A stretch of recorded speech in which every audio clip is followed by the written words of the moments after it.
Welcome back to Andersen Acres. We're in here with Bonnie today, who's not usually in here, but Bonnie is here because we are going to discuss a medical issue, a parasite actually, that seems like it should be a really big deal but should not cause you to panic. And the reason we've got Bonnie is because when he came to us, let's remember we just got him this summer, we did not realize he actually had botflies. Botfly larva. Well, really just one, which is pretty normal that there's only just one. So let's talk about botflies. Why generally botflies are not your fault, okay? They're not your fault. It's not a big deal. They are totally manageable and they're self-limiting. Self-limiting means they go away. So, botflies, what are they? Well, they are a type of fly. And this type of fly flies around, lays eggs on your rabbit. Those eggs hatch, and not very many eggs, so you're not going to have like 100 of these or anything. But an egg hatches and the larva burrows under the skin. So you see he has a little mark here on his head, and they burrow under the skin. Okay, so they burrow in there, and that larva grows until it's about the size of my pinky finger there, not the whole finger, just the nail, till it's about that big. Then it emerges from the hole, falls into the soil, and continues its life cycle. So Bonnie, when he first came to us, had this problem. Okay, so what do you do about it if you even notice it? Now, to be fair, you may not. And his location here was a little abnormal. They don't normally get the happen up here. Usually they'll happen on the underside, down under the neck, or on the chest, where if you're not handling your rabbit frequently, you might not notice. So your rabbit might have botflies, okay, botfly larvae, just a couple. They're never going to have hundreds, or typically not. They'll only have a couple, maybe only one. And the entire thing could happen. The larva could go under the skin, the larva could grow, the larva could fall out, and the wound could heal, and you might never know. And that actually would be probably the majority of cases. But what do you do if you notice? So usually the first thing you'll notice is a swelling. In his case, it was a swelling right here.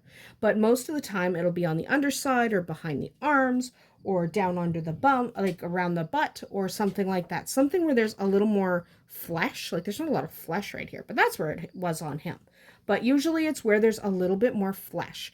So if you do want to check for botflies, you want to like really get under that neck and see if you find any hard cyst-like masses. And your first thought, if you see a cyst appear on your rabbit, will probably be, oh no, it's a tumor. And how you react at that point is probably going to be determined by whether your rabbits are pets or livestock. If they're pets, you may run right to the vet. You may go, oh my God, I've got a tumor on my rabbit, and he'll find out it's a botfly and you'll treat from there. If your rabbit is livestock, you probably are not going to run to the vet. You're probably just going to keep an eye on it and see what happens, or you're going to take a closer look. When you take a closer look, you may notice a little hole. That hole is actually a breathing hole for the larva that's under there. Okay, so that's what that hole is. It's a breathing hole. So when you notice that breathing hole, that tells you it's a botfly.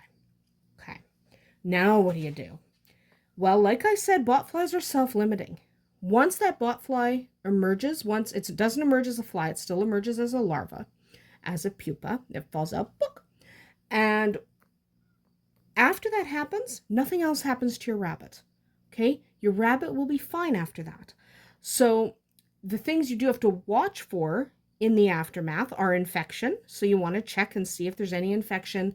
If there is, you want to flush with saline and, apply an antibiotic ointment, stuff like that. Talk to your vet about what's appropriate for you. We use something called polysporin without pain relief, so a triple antibiotic ointment without pain relief, okay? But you can use whatever your vet recommends. The other thing you have to watch out for is fly strike in the aftermath when there's a little wound left open. So in his case, it was here. So you just have to watch for fly strike. And fly strike is just regular old flies that happen to leave eggs behind, and then you have the possibility of maggots, and if there's a wound, the maggots might feed on the flesh, so then you have to clean that up. So fly strike's actually a bigger deal than a botfly. So you have to deal with the aftermath. But the actual, okay, there's a lump and there's a botfly, what do I do? You have two options. Well, technically you have three.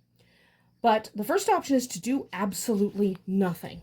The vast majority of botfly cases in rabbits are self-limiting. There is no ill effects. The wounds heal up just fine, and your rabbit moves on to have a wonderful bunny life.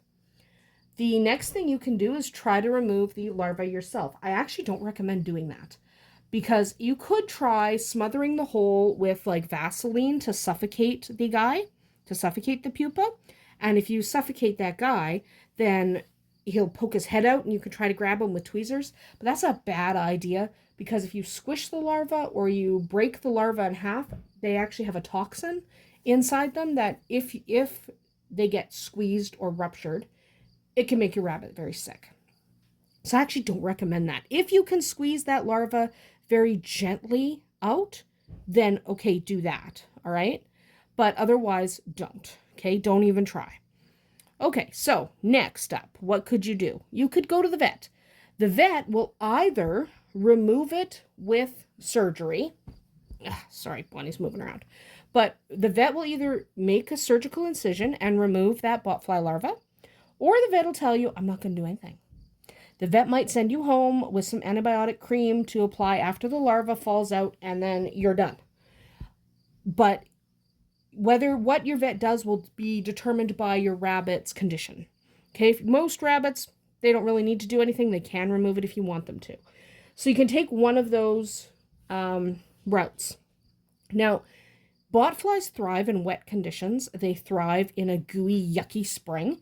So don't bite me. So if you have a gooey, yucky spring, you might have botflies. It does not indicate that you're not looking after your rabbits. Like with Bonnie, he brought them in from where he lived before. We didn't have them before, so he brought them in, and so we had to clean them up and, get all that, and you have a mat in your hair here, man. I know, I'm just getting the mat. So it doesn't necessarily mean you're not looking after your rabbits. It's just a thing that happens. And yes, it's more common to have that with your outdoor rabbits. Absolutely more common to have it with your outdoor rabbits. Indoor rabbits can still get them. All it takes is a botfly getting into your house. So indoor rabbits can still get them. Most rabbits will do just fine. They'll be okay. So generally, you shouldn't freak out over a botfly. You should just treat the presenting wound and carry on with your day. Okay, generally you don't need to do too much. You just look after the bunny, make sure he doesn't have any changes, so kind of keep an eye.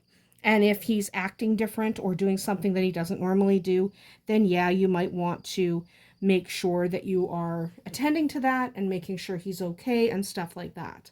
But otherwise, you definitely can just let it run its course. It doesn't permanently do anything. Okay, they'll be fine. He's fine. In rabbits, it typically works out just fine. If you are concerned, take your rabbit to a rabbit savvy vet, and they can walk you through what they advise, what they can do, what they're not going to do, because they're not going to overreact. It's not that big deal. But botflies look gross. The larva is gross. Squish the larva, flush the larva, whatever you want to do once you've done removing them, and move on with your day. Okay, it is not worth stressing out too much. It doesn't mean you didn't take care of your rabbits. It just means it's a wet year. And if you have a case like ours, he came from somewhere else.